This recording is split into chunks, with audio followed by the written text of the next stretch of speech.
خو د ورکر بې عزتي نه منم،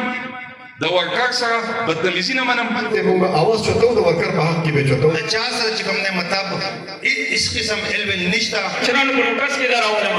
دغه غداران कुछ दिला दिनजी शव मलक अकबर अली हाउस के पाकिस्तान मुस्लिम लीग नून कारकुनान कन्वेंशन ته لوینا په وخت د پاکستان مسلم لیگ نون صوبایي سینیر نائب صدر فرید خان یوسفزئی او کوز دیر مشرانو ویلي دي چې د مسلم لیگ نون کارکنان د پارټۍ اساسه ده او هر هغه کار چې د کارکنانو د مرضی نه بغیر کیږي پارټۍ د پاره د نقصان باعث ده. ملک هاوس شو کې تابع شوی دا کارنر میټینګ چې د کارکنانو سونو په تعداد کې شرکت په کنونشن کې بدل کړو وینا په وخت مسلم لیگ نون خیبر پختونخوا سینیر نائب صدر فرید خان یوسفزئی، کوز دیر صدر ملک فاروق اقبال خان، جنرل سیکرٹری جاوید تاجک، تحصیل ادینزی مسلم لیگ نون صدارتی امیدوار اکبر علی خان، جنرل سیکرٹری امیدوار منہاج خان، اکرام غنی باچا، پلکناز خان، جہانگیر باچا، سردار علی، واجد خان او نورو ملک اکبر علی خان ته په کامیاب کنونشن مبارکۍ ورکول سره زیاته کړه چې مسلم لیگ نون ملکی او صوبایي مشران همیشه د ملک او صوبې د ولس د ترقۍ خوشحالۍ دپاره کار کړی دی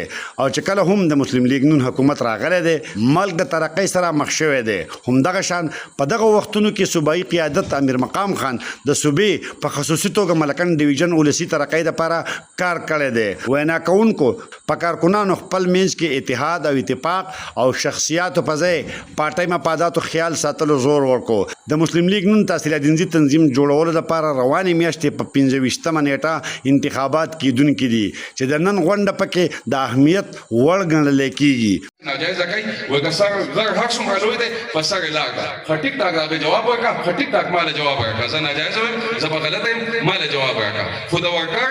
بې عزتي نه منم، د ورکر سره بدتمیزي نه منم او د هر ورکر په سر د هر ورکر په سر د هر ورکر په سر په هر ځای کې په پېښور کې، په دیر کې، په تیمرګره کې، په چکدره کې او که په مرکز په لاهور کې د هر ورکر په سر به ولاړ یم. خبرې دغې څه وکړلې، پلکناز صاحب خبرې وکړلې. څه مسلې مسایل چې په دې پارټۍ کې چلیږي دا به چلیږي، دا مسلې مسایل دا چې دي دا به چلیږي، خو د دې به حل وي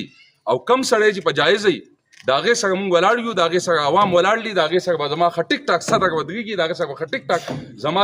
د صوبې تنظیم ودرېږي، زما د تحصیل تنظیم به ورسره ودرېږي او کم انسان کم چې په غلطه دی د هغه به ټیک ټاک خلاف ودرېږو مونږ او غلطه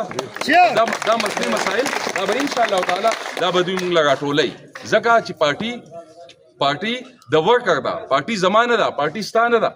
پارټي د ورکر ده، پارټي د هغه چا ده د چا سره ووټ دی، پارټي د هغه چا ده، پارټي د هغه چا ده چې څوک د علاقې له ټایم ورکوي او پارټي د هغه چا نه ده چې تا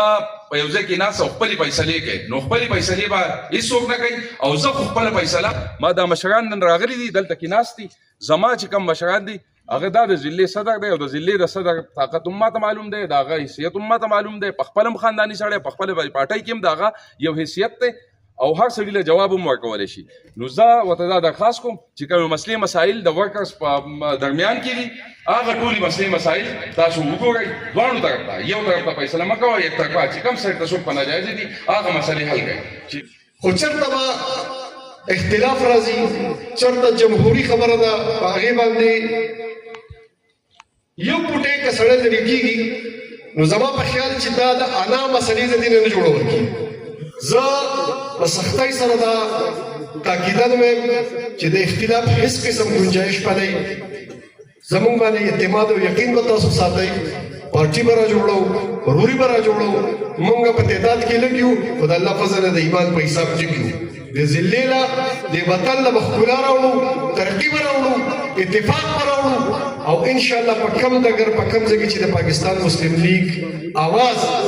د دې ضلع نه د چوتېدو ضرورت دی، مونږ اواز چوتو د ورکر په حق کې به چوتو. ډېره زیاته نو زمونږ د ورکر پروګرام په حیثیت باندې په دې کې د خپل ذمہ دار حیثیت په حواله په دې پروګرام کې مونږ خپل شرکت وکړو. زمونږ د چا سره چې کوم نه مطلب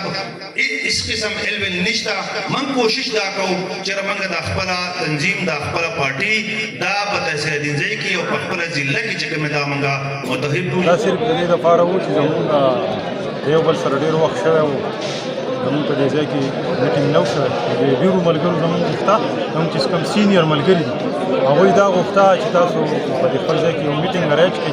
هغه میټینګ کوم کار در میټینګ چې وو هغه تاسو ولیدو تاسو هغې کې ورجو کا په جلسه کې به درشي زموږ کوم کسان د تحصیل دین نه غټ غټ راغلي څومره مشران کشران راغلي د هغوی ته شکریا ادا کوم ستا د دې چینل په وساطت باندې او زه د هغوی ډېر مشکور یم او چې موږ له دومره عزت راکړو او بیا د خپلې ضمني قایدینو زه ډېر مشکور یم چې راغلی او زموږ د پروګرام له اطلاع ورکړو چې مونږ د پارټۍ ورکرز ورکرز ته دا اختیار شته چې هغه قیادت بدل کړي خو قیادت ته دا اختیار نشته چې هغه ورکر بدل کړي ټول ورکران د یو لاس ګوتې مونږ کوشش کوو د پارټۍ د پرمختګ لپاره مونږ کوشش نه کوو چې په پارټۍ کې د تفریق پیدا شي